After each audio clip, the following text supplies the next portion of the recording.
AP cabinet లో దాదాపు అన్ని జిల్లాలు కవర్ అయ్యేలా చూసుకుంటున్నాయి కూటమి పార్టీలు. సామాజిక వర్గాల వారీగా మంత్రి పదవులు దక్కాయి. సీనియర్లకి యువతకి పెద్దగా ప్రాతినిధ్యం ఇచ్చారు. ఇక సీనియర్లకి యువతకి మధ్య సమతూకాన్ని పాటిస్తూ మంత్రివర్గాన్ని రూపొందించారు. సగానికి పైగా కొత్త వారికి అవకాశం లభించింది. 17 మంది కొత్త వారికి అవకాశం కల్పించారు. 3 మహిళలకి చోటు లభించింది. బీసీలు 8 మంది, 2 ఎస్సీలు, ఎస్టీ ఒకరు, ముస్లిం మైనార్టీల నుంచి ఒకరికి, వైశ్యుల నుంచి ఒకరికి అవకాశం దక్కింది. ఇక 3 కాపులు, 1 బలిజ, 4 కమ్మ, 3 రెడ్డిలకు అవకాశం ఇచ్చారు.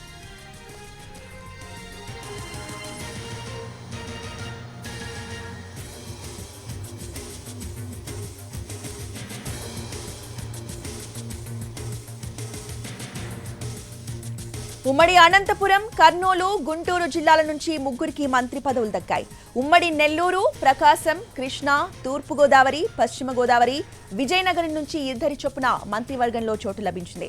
ఇక ఉమ్మడి కడప, చిత్తూరు, విశాఖ, శ్రీకాకుళం జిల్లాల నుంచి ఒక్కొక్కరికి మంత్రి పదవులు కేటాయించారు.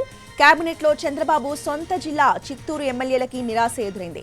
నగరి ఎమ్మెల్యే గాలి భానుప్రకాష్, పీలేరు ఎమ్మెల్యే నల్లారి కిషోర్ కుమార్ రెడ్డి, అమర్నాథ్ రెడ్డి సహా పలువురు నేతలు మంత్రి పదవులు ఆశించారు.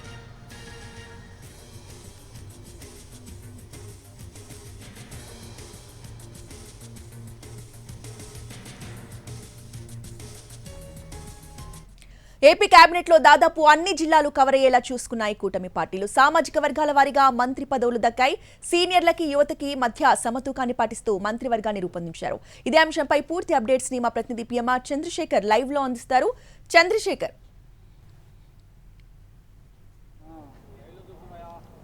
అయితే ప్రస్తుతం అయితే మంత్రి పదవుల కూర్పుకు సంబంధించిన వ్యవహారం దాదాపు పూర్తి అయిపోయింది. ఇక మంత్రి పదవులు కూడా జరిగిపోయిన పరిస్థితి కనిపిస్తుంది. ఇప్పుడు శాఖలకు సంబంధించిన వ్యవహారం మీద ప్రధానంగా చర్చ జరుగుతుంది. శాఖల కేటాయింపు విషయంలో చంద్రబాబు నాయుడు ప్రస్తుతం కసరత్తు చేస్తున్నారు. మొత్తం 24 మంది మంత్రులు ఎవరైతే ప్రమాణ స్వీకారం చేశారో వాళ్ళకి శాఖల కేటాయింపు మీద ప్రధానంగా చర్చ జరుగుతుంది. ఎవరెవరికి ఏ శాఖలు కేటాయించాలన్న అంశానికి సంబంధించి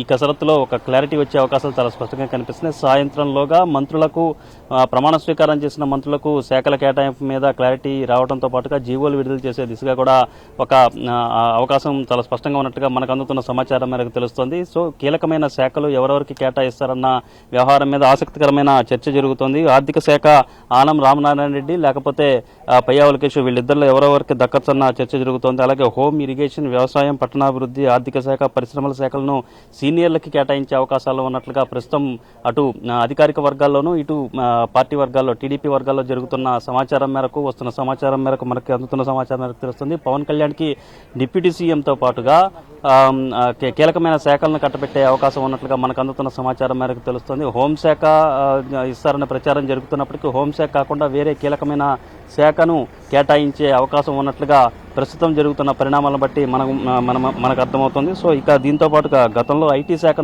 ఐటీ శాఖను అలాగే పంచాయతీరాజ్ PR&RDకి సంబంధించిన బాధ్యతలను లోకేష్ నిర్వహించారు. సో ఇప్పుడు మళ్ళీ తిరిగి ఆ బాధ్యతలను స్వీకరిస్తారా లేకపోతే విద్యాశాఖను ఏదన్నా తీసుకుంటారన్న అంశానికి సంబంధించి కూడా చర్చ జరుగుతున్న పరిస్థితి కనిపిస్తుంది. సో ఈ నేపథ్యంలో ఒక్కొక్కరుగా మంత్రులు మంత్రి పదవి దక్కించుకున్న వాళ్ళు ఎవరైతే ఉన్నారో వాళ్ళు కూడా ఒక్కొక్కరుగా చంద్రబాబు నివాసానికి వస్తున్న పరిస్థితి కనిపిస్తోంది.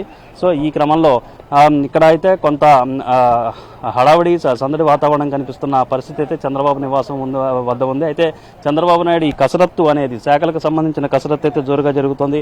పట్టణాభివృద్ధి శాఖ సీఎం వద్ద ఉంటుందా లేకపోతే గతంలో నారాయణ పట్టణాభివృద్ధి శాఖను నిర్వహించారు. సో ఇప్పుడు నారాయణకి ఆ శాఖను ఏమన్నా కేటాయిస్తారన్న అంశానికి సంబంధించిన చర్చ కూడా జరుగుతున్న పరిస్థితి కనిపిస్తోంది. సో ఈ నేపథ్యంలో నారాయణ ఇప్పుడు ప్రస్తుతం ఏపీ ప్రభుత్వం చంద్రబాబు నాయుడు సర్కార్కి 2 హై ప్రయారిటీస్గా ఉంటాయి. ఒకటి పోలవరం, రెండోది పట్టణాభివృద్ధి. ఈ 2 పోలవరం అలాగే రాజధాని నిర్మాణం. సో ఈ రెండింటికి హై ప్రయారిటీస్ ఉన్న నేపథ్యంలో ఇరిగేషన్ శాఖను అలాగే పట్టణాభివృద్ధి శాఖను కొంత కీలకమైన వ్యక్తులకి కీలకమైన సీనియర్ నేతలకు అప్పగించే అవకాశం ఉందన్న చర్చ జరుగుతున్న ఈ సందర్భంలో పట్టణాభివృద్ధి శాఖను నారాయణకి కేటాయిస్తారా లేకపోతే తన వద్దే అట్టు పెట్టుకుంటారన్న అంశానికి సంబంధించిన చర్చ కూడా జరుగుతోంది. ఇక శాఖల కేటాయింపు విషయానికి వచ్చేసరికి మైనారిటీల సంక్షేమ శాఖకు సంబంధించి ఎన్ఎండి ఫరూక్కి కేటాయించే అవకాశం కనిపిస్తుంది. గిరిజన సంక్షేమ శాఖ గుమ్మడి సంజారానికి కేటాయించే అవకాశం కనిపిస్తుంది. సాంఘిక సంక్షేమ శాఖ డోలా బాల వీరాంజనేయ స్వామికి లేకపోతే అనితకు వీళ్ళిద్దరిలో ఎవరో ఒకరికి కట్టబెట్టే అవకాశం ఉన్నట్లుగా తెలుస్తుంది. గతంలో బీసీ సంక్షేమ శాఖ బాధ్యతలు చూసిన అచ్చెన్నాయుడు, కొల్లు రవీంద్రకు మళ్ళీ ఆ వాళ్ళిద్దరిలో ఎవరో ఒకరికి బీసీ సంక్షేమ శాఖకు సంబంధించిన బాధ్యతలు అప్పచెప్తారన్న చర్చ కూడా జరుగుతున్న పరిస్థితి కనిపిస్తున్న నేపథ్యంలో కొంత కీలక శాఖలను ఇంపార్టెంట్ హై ప్రయారిటీ ఉన్న శాఖలను సీనియర్లకి కట్టబెట్టడం, అలాగే కొంత లైటర్ వేన్లో ఉన్న శాఖలను మిగిలిన జూనియర్ మంత్రులు ఎవరైతే ఉంటారో వాళ్ళకి కట్టబెట్టే దిశగా ప్రస్తుతం కసరత్తు జరుగుతున్నట్లుగా మనకు అందుతున్న సమాచారం మేరకు తెలుస్తోంది. చంద్రశేఖర్, అయితే ఎప్పట్లోగా మనకి పూర్తి క్లారిటీ వచ్చే అవకాశం ఉంది? అంటే శాఖల కసరత్తు ప్రస్తుతం కొనసాగుతుంది. ఈరోజు సాయంత్రం లేదా రాత్రి కల్లా శాఖల కేటాయింపులకు సంబంధించిన క్లారిటీ వచ్చే అవకాశం కనిపిస్తుంది. దీనికి సంబంధించి కొంతమంది అధికారులతో కూడా చంద్రబాబు నాయుడు సంప్రదింపులు జరుపుతున్నట్టుగా తెలుస్తుంది. సో ఈ క్రమంలో ఈ శాఖల కసరత్తుకు సంబంధించిన జీవో విడుదల ప్రక్రియ కూడా ఈరోజు సాయంత్రం లేదా రాత్రికి కల్లా కొంచెం క్లారిటీ వచ్చి ఆ జీవో విడుదల చేసే అవకాశం కనిపిస్తుంది. ఈ శాఖల కసరత్తుకు సంబంధించిన భేటీలో చంద్రబాబు నాయుడుతో పాటు ఎవరెవరు పాల్గొన్నారు, ఎవరెవరు ఉన్నారు చంద్రశేఖర్? అంటే శాఖలకు సంబంధించిన భేటీలో చాలా స్పష్టంగా శాఖలు ఎవరెవరికి ఏ శాఖలు కేటాయించాలన్న అంశానికి సంబంధించి అది పూర్తిగా సీఎం పరిధిలో ఉండే వ్యవహారం. సో ఆయన నాలుగోసారి చంద్రబాబు నాయుడు నాలుగోసారి సీఎంగా ప్రమాణ స్వీకారం చేశారు. ఎవరికి ఏ శాఖ కేటాయిస్తే బాగుంటుందన్న అభిప్రాయం కూడా ఆయనకి బాగుంటుందన్న స్పష్టత కూడా చంద్రబాబు నాయుడుకి ఉన్న నేపథ్యంలో ప్రస్తుతం ఈ కసరత్తు వ్యవహారానికి సంబంధించి పార్టీకి సంబంధించిన నేతలెవరితోనూ సంప్రదింపులు జరుపుతున్నట్లుగా మనకు సమాచారం లేదు. కాకపోతే ఇప్పటికే కొంతమంది నేతలతో అంటే ప్రస్తుతం తుది కసరత్తు జరుగుతోంది. ఇప్పటికే ఎవరెవరికి ఏ శాఖలు కేటాయించాలన్న అంశానికి సంబంధించి గత 2-3 రోజుల క్రితమే దీనికి సంబంధించిన డెసిషన్ అనేది జరిగిపోయింది. కానీ బయటికి రావడం లేదు. దీనికి సంబంధించిన ఫీలర్స్ కూడా లేవు. కానీ ప్రస్తుతం జరుగుతున్న పరిణామాలు అంచనాలు బట్టి అయితే ప్రస్తుతం ఇంతకుముందు మనం మాట్లాడుకున్న విధంగా ఆయా మంత్రులకి ఆ శాఖలను కేటాయించే అవకాశం ఉన్నట్లుగా ప్రచారం జరుగుతోంది. శాఖల కసరత్తులో చంద్రబాబు నాయుడు స్వయంగా అన్ని కోణాల్లోనూ ఆలోచించి అన్ని కోణాల్లోనూ విశ్లేషించి ఆయన స్వయంగా ఈ కసరత్తు చేపడుతున్నారు. చంద్రశేఖర్, అయితే ఏపీ కేబినెట్ లో ఈసారి చాలా మంది కొత్త వాళ్ళకి 17 మందికి అవకాశం కల్పించారు కదా, అంటే ఏ బేసిస్ మీద ఇంతమందికి అవకాశం కల్పించారు? అంటే ఫ్రెష్ ఫేస్లు ఉండాలి, అలాగే కొత్త రక్తం ఉండాలి, అలాగే ప్రధానంగా చూసుకుంటా ఉంటే యంగ్ బ్లడ్ ఉండాలి అన్నది చాలా కాలంగా తెలుగుదేశం పార్టీ వర్గాల్లో తెలుగుదేశం పార్టీ ఒక లైన్ తీసుకున్న పరిస్థితి కనిపిస్తుంది. సో దీనికి అనుగుణంగా తెలుగుదేశం పార్టీ చాలా కాలంగా దీన్ని అమలు చేయడానికి కసరత్తు చేస్తున్నప్పటికీ ఇప్పుడు సరైన సమయం వచ్చింది.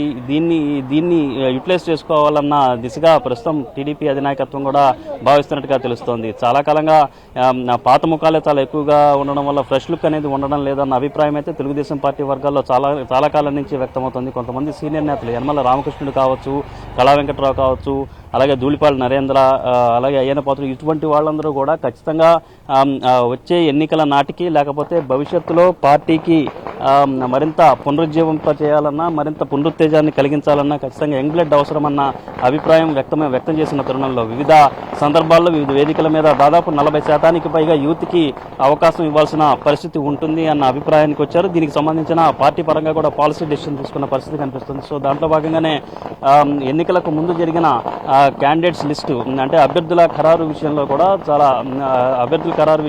40% మేర యూత్కే ఎక్కువ ప్రయారిటీ ఇచ్చిన పరిస్థితులు కనిపించాయి. దానికి అనుగుణంగా యూత్కి ప్రయారిటీ ఇచ్చిన తర్వాత 164 మంది ఎమ్మెల్యేలు తెలుగుదేశం పార్టీ నుంచి కావచ్చు, కూటమి పార్టీల వైపు నుంచి మొత్తంగా ఎన్నికైన పరిస్థితులు కనిపించిన నేపథ్యంలో సో దీన్ని కొనసాగించాలి, ఇక్కడతో ఆపకుండా దీన్ని కొనసాగించాలి అంటే మంత్రివర్గంలో కూడా కొత్త ముఖాలు ఎక్కువగా ఉండాల్సిన అవసరం ఉంది అన్న అభిప్రాయానికి వచ్చిన పరిస్థితి కనిపిస్తోంది. సో దీంతో పాటుగా కొంతమంది సీనియర్లు ప్రస్తుతం రాష్ట్రం ఎదుర్కొంటున్న సమస్యలను దృష్టిలో పెట్టుకుని కొంతమంది సీనియర్లకు కూడా అవకాశం కల్పించాలన్న క్లారిటీకి వచ్చిన నేపథ్యంలో సో మొత్తం 24 మంది మంత్రులు ఉంటే అందులో 17 మంది తొలిసారిగా క్యాబినెట్లోకి వస్తున్న పరిస్థితులు చూస్తూ ఉంటే సో ఏ స్థాయిలో ఫ్రెష్ ఫేస్లకి అలాగే యంగ్ బ్లడ్కి అవకాశం ఇచ్చే దిశగా పార్టీ కసరత్తు చేస్తుందో, ఎంత స్టబన్గా ఈ విషయంలో ఉంది అనేది అర్థం చేసుకోవచ్చు అనేది తెలుగుదేశం పార్టీ వర్గాలు చెబుతున్న మాటగా కనిపిస్తుంది. ఇదే సమయంలో సీనియర్లకు సంబంధించిన విషయానికి వచ్చేసరికి సీనియర్లు పార్టీకి అలాగే ప్రభుత్వానికి మధ్య సమన్వయకర్తలుగా వ్యవహరిస్తారు, వారధులుగా ఉంటారు. వాళ్ళకి సంబంధించి ఒక ప్రత్యేక వ్యవస్థను ఏర్పాటు చేసే దిశగా కూడా తెలుగుదేశం పార్టీ అధినాయకత్వం ఆలోచన చేస్తున్నట్లుగా మనకు వస్తున్న సమాచారం తెలుస్తోంది. చంద్రశేఖర్, మరి అసంతృప్తులు ఎవరైనా మంత్రి పదవి ఆశించి ఎవరైనా భంగపడ్డ వాళ్ళు ఎవరైనా వాళ్ళ అభిప్రాయాలను వ్యక్తం చేశారా? ఎవరూ లేరు, ఎవరు ఎటువంటి అసంతృప్తులు వ్యక్తం చేయలేదు. కాకపోతే కొంత నిరాశకు లోనయ్యే అవకాశం ఉంటుంది, కానీ ప్రస్తుతానికైతే ఎవరూ అటువంటి అసంతృప్తులు వ్యక్తం చేసిన దాఖలాలు అయితే కనిపించడం లేదు.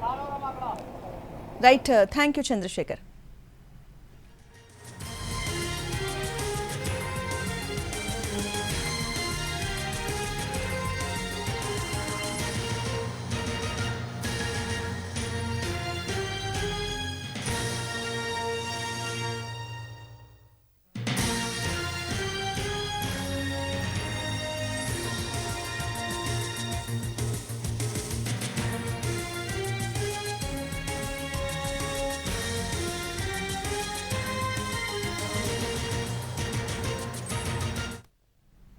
మంత్రులకు శాఖల కేటాయింపుపై సీఎం చంద్రబాబు కసరత్తు చేస్తున్నారు.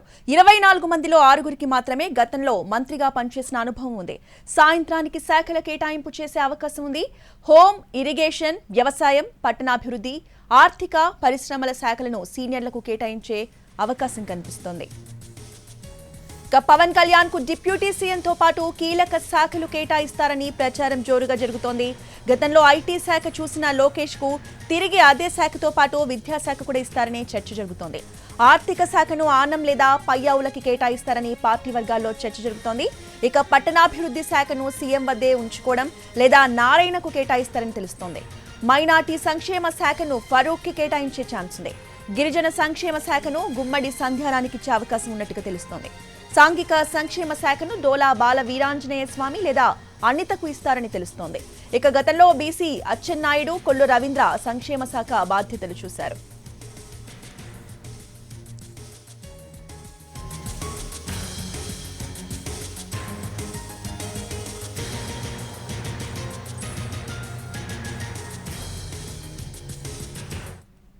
ఏపీ కేబినెట్ లో దాదాపు అన్ని జిల్లాలు కవర్ అయ్యేలా చూసుకుంటున్నాయి కూటమి పార్టీలు. సామాజిక వర్గాల వారీగా మంత్రి పదవులు దక్కాయి.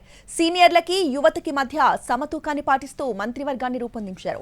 సగానికి పైగా కొత్త వారికి అవకాశం లభించింది. 17 మంది కొత్త వారికి అవకాశం కల్పించారు. 3 మహిళలకి చోటు లభించింది.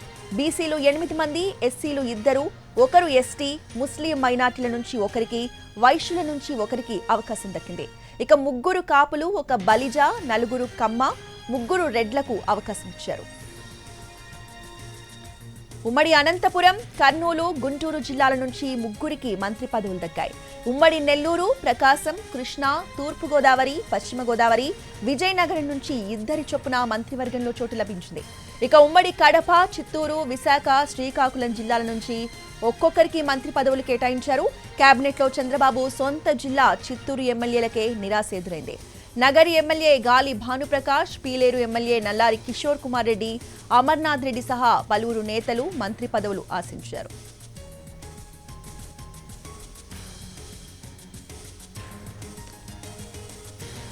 ఏపీ కేబినెట్ లో మొత్తం 24 మందిలో 17 మంది తొలిసారి మంత్రులుగా ప్రమాణం చేశారు. జనసేన అధినేత కొన్నిదెల పవన్ కళ్యాణ్, వంగలపూడి అనిత, సత్యకుమార్, నిమ్మల రామానాయుడు, పయ్యావుల కేశవ్, అనగాని సత్యప్రసాద్, డోలా బాల Veeranjaneya Swamy, Gottipati Ravi, Kandula Durgesh, Gummadi Sandhyarani, BC Janardhan Reddy, TG Bharath, S Savitha, Vasamsetti Subhash, Kondapalli Srinivas, Mandipalli Ram Prasad Reddy, Nadendla మనోహర్లు మొదటిసారిగా మంత్రులుగా ప్రమాణ స్వీకారం చేశారు.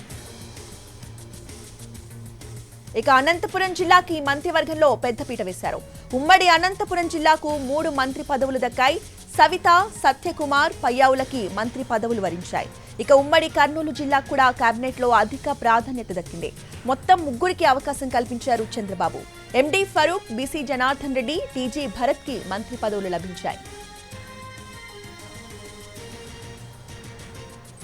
నెల్లూరు జిల్లాకి 2 కేబినెట్ బెర్తులు దక్కాయి.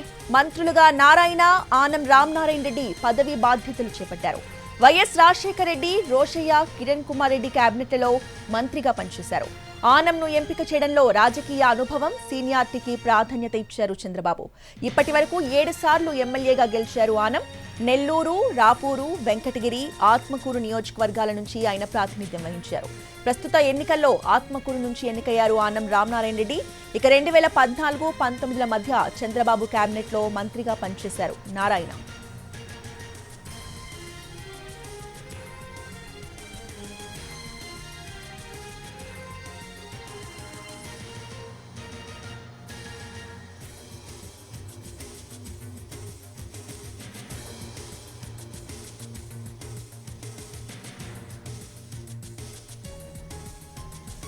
మంత్రులకి శాఖల కేటాయింపులపై సీఎం చంద్రబాబు కసరత్తు చేస్తున్నారు.